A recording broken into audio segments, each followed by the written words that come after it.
हम लोग मुद्दों के साथ खड़े रहे, जिन मुद्दों के साथ झारखंड के नेता रहे हैं पलायन को रोकने के लिए, तो ये बड़ी बात है, हमारी उपलब्धि है। तो अगर आपको पहले राष्ट्र के लोकतंत्र के चौथे स्तंभ तमाम मीडिया बंधुगण, मीडिया से जुड़े हुए बहनीगण, आप सभी का इस प्रेस कॉन्फ्रेंस हॉल में अभिनंदन है, आभार है।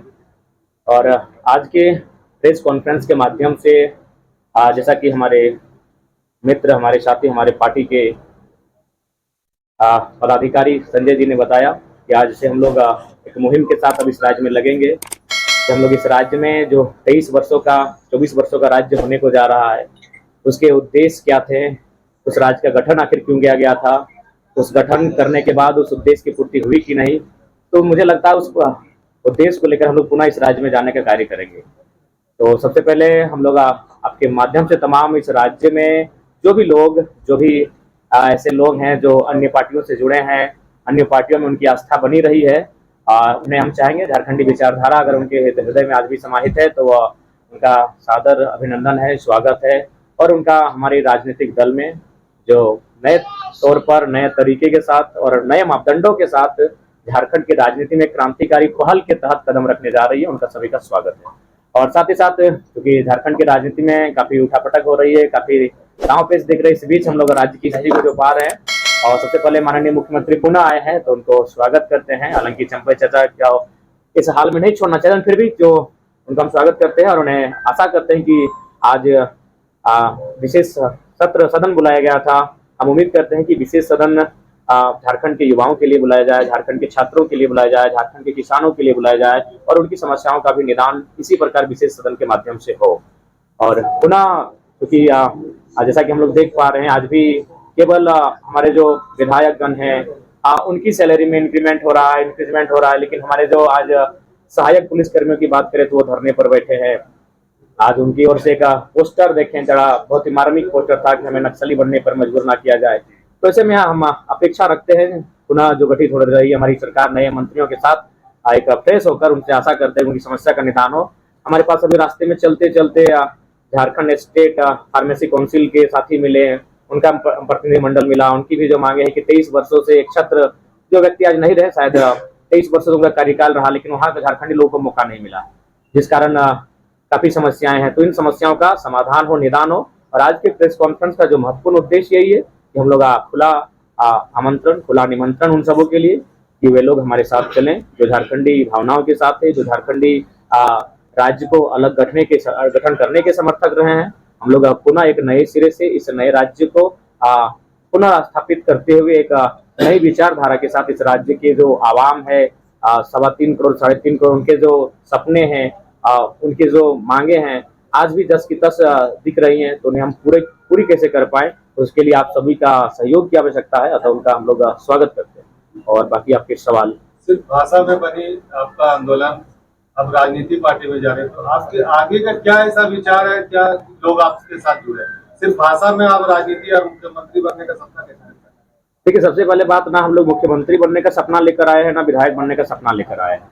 हम लोग मुद्दों के साथ खड़े रहे, जिन मुद्दों के साथ झारखंड के नेताओं को खड़ा होना चाहिए था। अब तो ये हम लोगों का 2 साल का कार्यकाल रहा है और हम लोग का ये आवाज बनने का काम किया कि अब हमारे नेता, हमारे विधायक कानून की किताबें पढ़ने लगे हैं और मुद्दों पे बात करने लगे। नहीं तो ये मुद्दों को इग्नोर कर देते थे, आप खुद उनसे सवाल पूछते थे वो सीधा स्किप कर जाते थे, यानी मुद्दों पर बात करना ये मुनासिब नहीं समझते थे। तो अगर ये मुद्दों पर बात कर रहे हैं, अब वो सांसद दिल्ली में जाके लघु उद्योग, कुटीर उद्योग की बात कर रहे हैं पलायन को रोकने के लिए, तो ये बड़ी बात है, हमारी उपलब्धि है। तो अगर आपको अभी भी लगता है तो मैं आपको पुनः कहूंगा, अभी भी हमें दोनों राजनीतिक दलों से अभी तक का ऑफर है कि 7 सीटों का 9 सीटों का है।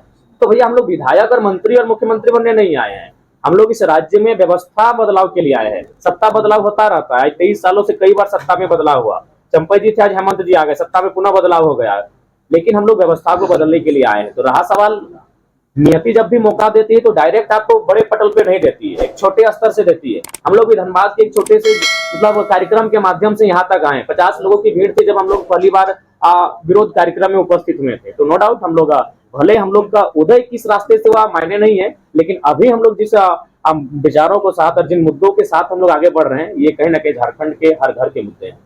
महत्वपूर्ण कौन से मुद्दे होंगे आगे आने वाले? देखिए, महत्वपूर्ण मुद्दे मैं बार बार कह रहा हूँ, महत्वपूर्ण मुद्दे बहुत सारे होंगे, महत्वपूर्ण मुद्दे एक नहीं है। और झारखंड विविधताओं का राज्य, आप स्पष्ट जानिए। आप किसी भी राज्य को अगर आप पढ़ने जाएंगे, उस राज्य को अगर अध्ययन करने जाएंगे, तो अनुसूची 9 का अगर अध्ययन करेंगे तो सभी राज्यों का अपना भूमि का जो कानून है एक ही है। लेकिन आप अगर झारखंड की बात करेंगे तो आपका संथाल में संथाल परगना टेनेंसी एक्ट मिलेगा, आपका छोटा नागपुर में छोटा नागपुर टेनेंसी एक्ट मिलेगा, और फिर कोल्हान में आपका विल्किंसन रूल मिलेगा। तो झारखंड विविधताओं का राज्य है, तो यहाँ मुद्दे भी विभिन्न है, विविधताओं में हमारे मुद्दे भी हैं। तो उन सारे मुद्दों को एक जगह इंक्लूड करते हुए, एक निचोड़ निकालते हुए, उन तमाम मुद्दों को हम लोग बिंदुवार करते हुए विधानसभा के चुनाव में हम लोग आएंगे। शहरी क्षेत्र के भी कई मुद्दे हैं। जी, मुद्दे हर जगह हैं, मुद्दे हर घर में हैं, शहर में भी। उन शहर के मुद्दों के साथ भी हम लोग खड़े पाएंगे अपने आप को। लोकसभा चुनाव के परफॉर्मेंस को देख करके ऐसा प्रतीत होता है कि आने वाले विधानसभा चुनाव में आपकी उपस्थिति किसी दूसरे पार्टी को फायदा पहुंचा सकती है? नहीं, हम लोग तीसरे विकल्प के तौर पे आ रहे हैं। हम लोग किसी को फायदा पहुंचाने के लिए नहीं आए और किसी को नुकसान पहुंचाने के लिए नहीं आए हैं। हम लोग अपना एक इमेज बनाए हैं। और मैंने तो स्पष्ट कहा कि देखिए, इससे पहले जो वोटिंग होता था इंडिया और एनडीए, तो आज भी अगर आप रांची की ही बात कर लीजिए, रांची के जो भी 2 प्रत्याशी हैं, नाम ही ले लेता हूं, संजय सेठ जी। ईमानदारी से अगर कितने लोग हैं जो उनको मतलब चाहते हैं कि वो संसद रिप्रेजेंट करें? लोगों ने इसलिए वोट दिया क्योंकि भारतीय जनता पार्टी से आए थे। जो सहाय जी की बेटी है, कौन लोग हैं भाई जो मैंने, एक तो सहाय जी को 20 साल नेतृत्व का अवसर दिया, अब उनकी बेटी जो किसी कार्यक्रम में उपस्थित नहीं हुए, जो धूप कंकर मैंने धूप बारिश को मैंने झेली नहीं है, जो झारखंड के लोगों की भावना को, भाषा को नहीं ठीक से समझ पाती हैं, जो कहाँ रही है, कितने लोग हैं, तो मजबूरी में वोट करते हैं। हमने उस मजबूरी को मजबूती का नाम दिया है। तो इसीलिए अगर आप भी अगर सोच रहे हैं ऐसा कि हम किसी को फायदा, किसी को घाटा पहुंचाने हैं, बिल्कुल नहीं। हम मजबूरी से जो लोग वोट करते थे, उस वोट को मजबूती से तब्दील करने आए कि आपको हम तीसरा विकल्प दे रहे हैं। बीजेपी के छात्रों का कुछ मुद्दा है कि छात्र नेता और राजनेता बन गए हैं हमारे साथ।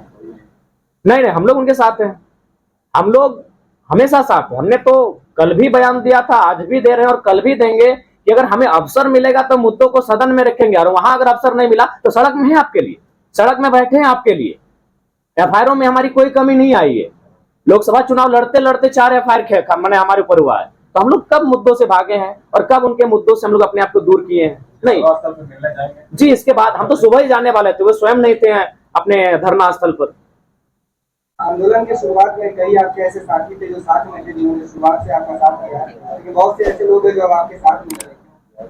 देखिए, ऐसा आंदोलन की शुरुआत से, देखिए, पहला बात कोई साथ देने के लिए नहीं आए थे। सबको आए थे कि जब हम आंदोलन में आएंगे, लोगों के बीच आएंगे, लोगों के बीच हमारी पहचान बनेगी, हम लोग चुनाव लड़ेंगे। तो सब अपने अपनी मोनोपोली लेकर आए थे। लेकिन हम तो एक छात्र थे, हम तो उस दिन जाना भी नहीं चाहते थे आंदोलन में, चले गए। नियति हमें लेकर जा रही थी। अब लोगों ने हमें पसंद किया, लोगों ने हमारे नेतृत्व को स्वीकार किया, तो उसमें हम क्या कर सकते हैं? हमने तो कभी नहीं कहा कि हमारे हाथों में नेतृत्व दीजिए। लोगों ने स्वीकार किया, लोगों ने विश्वास किया। और ये साथी पुराने नए क्या, अभी हो सके इसी सभागार में हमारे बहुत सारे साथी हैं जो 3 महीना बाद हमारे साथ नहीं दिखेंगे। जो साहब जो कहना है वो साहब कहेंगे। शुरू से ही आंदोलनों के पीछे आपकी राजनीतिक महत्वाकांक्षा? नहीं, बिल्कुल नहीं। अगर आप हैं तो प्रमाणित कीजिए। हमने तो कभी राजनीतिक महत्वाकांक्षा नहीं। अच्छा, अगर है तो हम आपको, चलिए हम आपको 10 लाख रुपया देते हैं, आप एक नेता बना दीजिए। तो 10 लाख रुपया दे रहे, 1 करोड़ रुपया दे रहे हैं, किसी भेड़ सजाइए और किसी कॉलेज के पढ़ने वाले नेता को सीएम के रूप में फेस करवा दीजिए। सर, बोलना आसान है, नेता बन जाएगा रातों रात, इतना आसान चीज है? उसके लिए लड़ना पड़ता है, उसके लिए कलेजा चाहिए, जिगर चाहिए, बात करना होता है बीसीसीएल के खिलाफ, धरना देना पड़ता है, केस खाना पड़ता है। नेता ऐसे बनता है? 10 लाख दें आपको, नेता बना दीजिए। जयराम जी, आप 50-55 सीट पर आगामी विधानसभा चुनाव में लड़ने वाले हैं। ऐसे में अगर चुनाव में अगर किसी भी पार्टी को बहुमत नहीं आती है, तब जेवीकेएसएस किस और मुड़ सकता है? देखिए, ये रायशुमारी ली जाएगी, क्योंकि आप पूरे 81 सीट पे तो लड़ नहीं रहे हैं। और नहीं, किसने कहा 81 सीट पे हम नहीं लड़ रहे? पिछले प्रेस कॉन्फ्रेंस हमने क्या कहा था? पहला बात, आप लोग हर चीज को आप ले लेते हैं एकदम। हमने क्या था अनुमान? हमने क्या कहा था? हम लोग 8 लोकसभा लड़े हैं, 8 6 48 होता है, 17 में 5 सीट, 46 तो लड़ेंगे ही लड़ेंगे। जहां लोकसभा लड़े हैं वह विधानसभा लड़ेंगे ही लड़ेंगे। हम लोग जमशेदपुर नहीं लड़े थे, गोड्डा नहीं लड़े थे, पलामू में नहीं लड़े थे। हम आपको बता रहे थे कि अनुमान हम लोग 55 तक जा रहे हैं। अब हमने ये कहा था कि अनुमान, तो अगर समय बीतता जाएगा, हम लोग आगे बढ़ते जाएंगे, 81 को टच करेंगे, उसमें क्या हर्ज है? जयराम जी, अगर आपको किंग मेकर बनने की का मौका मिलता है तो वैचारिक तौर पर आप किसके नजदीक होंगे, एनडीए या इंडिया? देखिए, हमें लगता है उस समय रायशुमारी होगी, वैचारिक रूप किसी का नहीं होता है। पहला बात है कि जो पार्टी होती है ना, पार्टी निर्जीव होती है। वर्तमान उस समय पार्टी को चलाने वाले नेता उसको जीवित रखते हैं।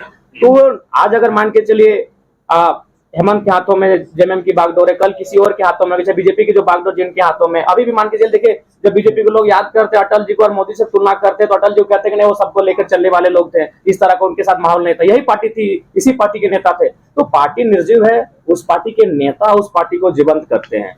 तो उस समय अगर किसी भी पार्टी में अगर विचारधारा मिलने वाले लोग आएंगे, अगर वे आगे आकर अगुवाई करेंगे तो हम लोग बैठेंगे, बैठने में कोई आपत्ति नहीं। तो व्यक्तिगत विचारधारा मैटर करेगा, नेताओं का, जी नेताओं का बिल्कुल। व्यक्तिगत। पार्टी की कोई विचारधारा नहीं होती है, पार्टी की विचारधारा को नेता ही जीवित करते हैं, पार्टी की विचारधारा किताबों में रह जाती है। ठीक है, तो मैं ये चाहता हूं कि जो आज हमारे साथ संगठन में ज्वाइन किए हैं संतोष महतो जी और प्रकाश कुमार जी, तो संतोष जी मैं चाहूंगा कि आप संगठन के संदर्भ में मीडिया के साथ ही